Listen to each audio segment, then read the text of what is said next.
Hi students, welcome to ABNPR college online classes. మనం biochemistry 5Aలో endocrinology unit చెప్పుకుంటున్నాం. ఈ టాపిక్లో గొనాడల్ హార్మోన్స్ మాట్లాడుకుందాం. Different type of gonadal hormones and their secretions and their functions డీటెయిల్డ్గా మాట్లాడుకుందాం ఇప్పుడు ఈ టాపిక్లో.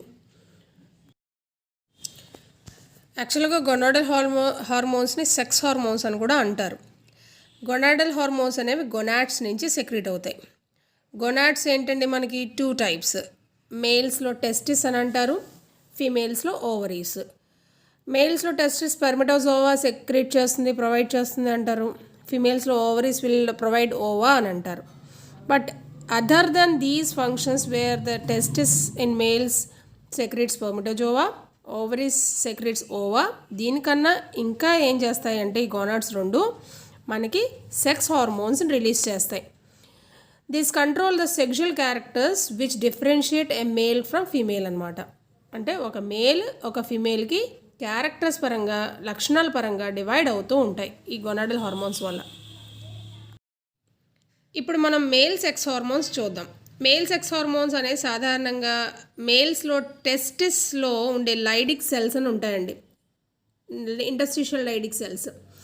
వాటిలో ఉండే seminiferous tubules male sex hormones synthesize చేస్తాయి. మేల్ సెక్స్ హార్మోన్స్ మరో పేరు ఆండ్రోజెన్స్ అని కూడా మాట్లాడుకుంటారు. మనం ఈ డిఫరెంట్ టైప్స్ ఆఫ్ ఆండ్రోజెన్స్ చూద్దాం ఇప్పుడు. So different type of androgens చూస్తే మనకి అవి 4 రకాలు ఉంటాయండి. The first one is known as testosterone, the second is known as androsterone, third one is known as epiandrosterone, fourth one is known as dehydro AP androsterone.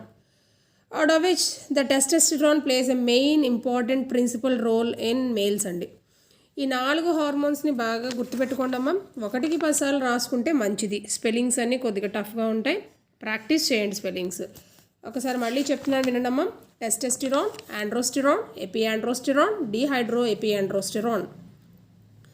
వీటిలో చూసుకుంటే 90% of the male sex హార్మోన్స్ని కరెక్ట్గా మాట్లాడుకోవాలి. The role of male sex hormone మాట్లాడుకుంటే టెస్టెస్టిరాన్ని గురించే మాట్లాడుకోగలం.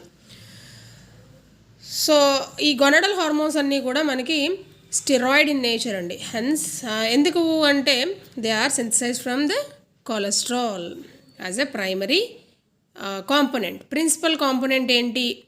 Derivative of what parental molecule all the sex hormones అంటే even male and female అవి ఖచ్చితంగా కొలెస్ట్రాల్ నుంచి డెరివేటివ్స్ అనమాట.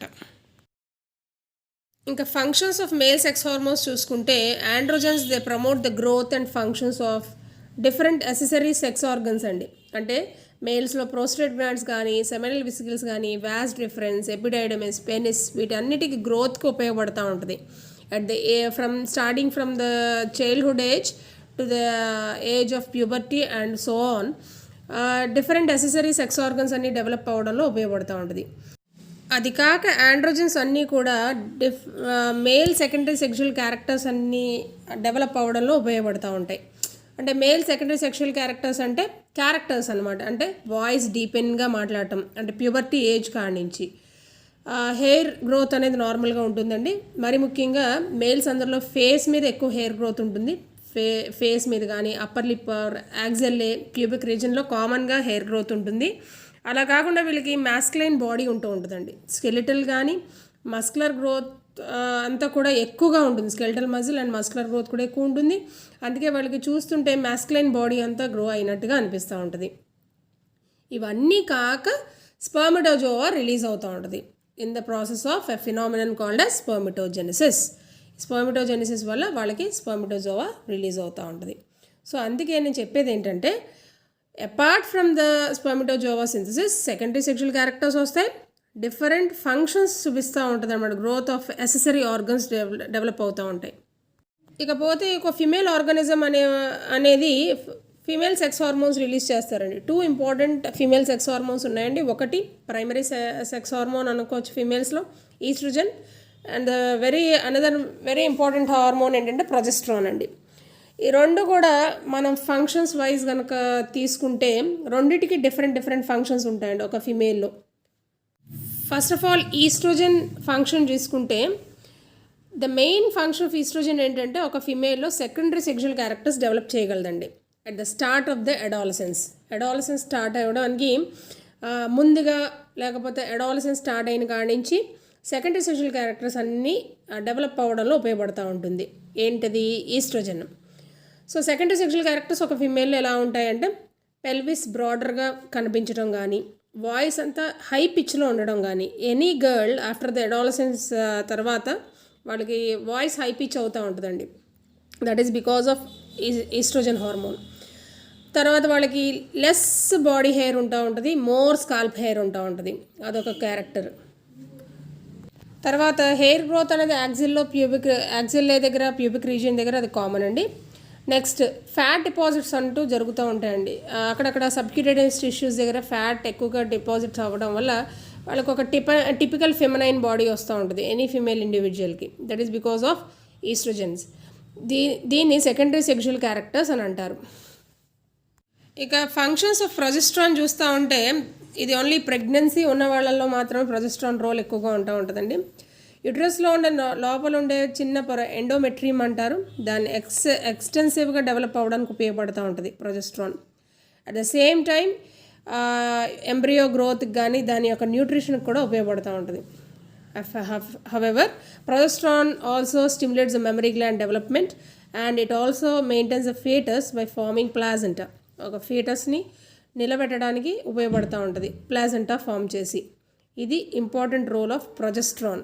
అయితే మనం ఇక్కడ ఒక కంక్లూడింగ్ పాయింట్ చెప్పుకోవాలండి. Whether it may be male or female, ఈ సెక్స్ హార్మోన్స్ పర్టికులర్ గొనాడ్స్ నుంచి మనకు రిలీజ్ అవుతున్నాయంటే it is under the complete influence of the anti pituitary hormones.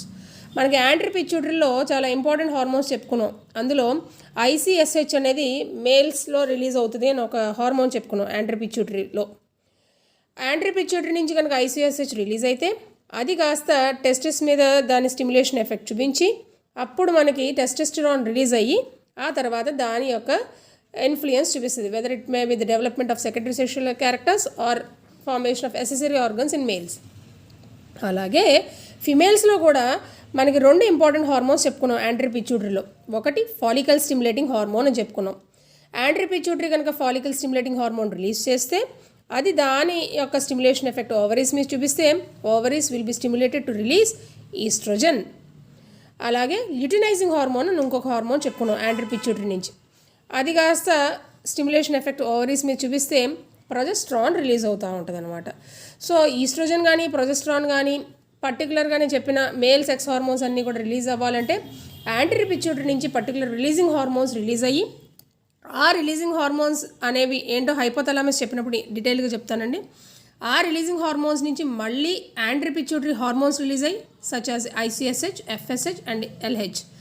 అక్కడి నుంచి మనకి ఈ ఇండివిజువల్ హార్మోన్స్ అన్నీ రిలీజ్ అవుతూ ఉంటాయి అనమాట. Showing their influence over either of the situation, testis కానీ ఓవరీస్ మీద కానీ దాని యొక్క ఇంపాక్ట్ చూపిస్తాయి. Hope you well understood about the gonadal hormones and their secretions and their functions. మరో టాపిక్ చూద్దామండి, ప్లెజెంటల్ హార్మోన్స్. ఈ టాపిక్తోనే జాయిన్ చేసి చెప్పేస్తున్నాను, చాలా చిన్న టాపిక్ కాబట్టి. So if you see the detailed concept about the placental hormones, the placenta secrete a hormone called as chorionic gonadotropin. ఇది placenta early స్టేజ్లో ఉన్నప్పుడు రిలీజ్ అవుతుందండి ఈ హార్మోన్. సో దీన్ని హ్యూమన్స్లో కనుక రిలీజ్ అయితే దాన్ని హ్యూమన్ కొరియానిక్ గొనాడోట్రోపిన్ అంటారు. దానికి మరో పేరు హెచ్సిజి. బాగా గుర్తుపెట్టుకోండమ్మా, హ్యూమన్ కొరియానిక్ గొనాడోట్రోపిన్. దీని గురించి మీకు కాంపిటేటివ్ ఎగ్జామ్స్లో అడుగుతూ ఉంటారు. ఇది ఒకలాంటి ప్రొటెక్టివ్ ఇన్ఫ్లుయెన్స్ చూపిస్తూ ఉంటుంది అనమాట. అన్బార్న్ చైల్డ్ ఫీటస్ మీద ఒక రకమైన ప్రొటెక్షన్ కల్పిస్తూ ఉంటుంది. So deficiency of this hormone in the early stage of pregnancy it leads to abortion. అసలు రిలీజ్ అవ్వట్లేదు హార్మోన్ సరిగ్గా ఫీమేల్లో, పర్టికులర్ ఫీమేల్లో అంటే అది మిస్క్యారేజ్ అవ్వడానికి అదొక రీజన్ అయి ఉండొచ్చు. అబార్షన్స్ జరగడానికి చాలా రీజన్స్ ఉంటాయండి. ఇందులో ఒక రీజన్ ఏంటంటే హ్యూమన్ కొరియానిక్ గొనాడోట్రోపిన్ ఆ పర్టికులర్ ఫీమేల్లో ప్లాజెంటా నుంచి రిలీజ్ అవ్వకపోతే కూడా అబార్షన్స్ వస్తూ ఉంటాయి. అది కాక ఈ హార్మోన్ ఏం చేస్తూ ఉంటుందంటే ప్రొజెస్ట్రాన్ రిలీజ్ చేయడంలో ఉపయోగపడుతూ ఉంటుంది. ఫస్ట్ 6 weeks ఆఫ్ ప్రెగ్నెన్సీలో అది ప్రొజెస్ట్రాన్ రిలీజ్ చేస్తూ ఉంటుంది. నేను ఆల్రెడీ చెప్పాను, progesterone is a gestational hormone. which has a very essential feature in contributing the pregnancy by maintaining the endometrium wall and maintaining the uterus. So మనకు first of all placenta form అవుతుందంటే this is because of the hormone progesterone ప్లాజెంటాని form చేస్తే placenta నుంచి ఒక hormone release అవుద్ది, అది human chorionic gonadotropin. ఆ human chorionic gonadotropin it in turn stimulates the release of more and more progesterone in order to carry out the whole gestational period of pregnancy. This is all for the today's topic of placental hormones and gonadal hormones. Thank you.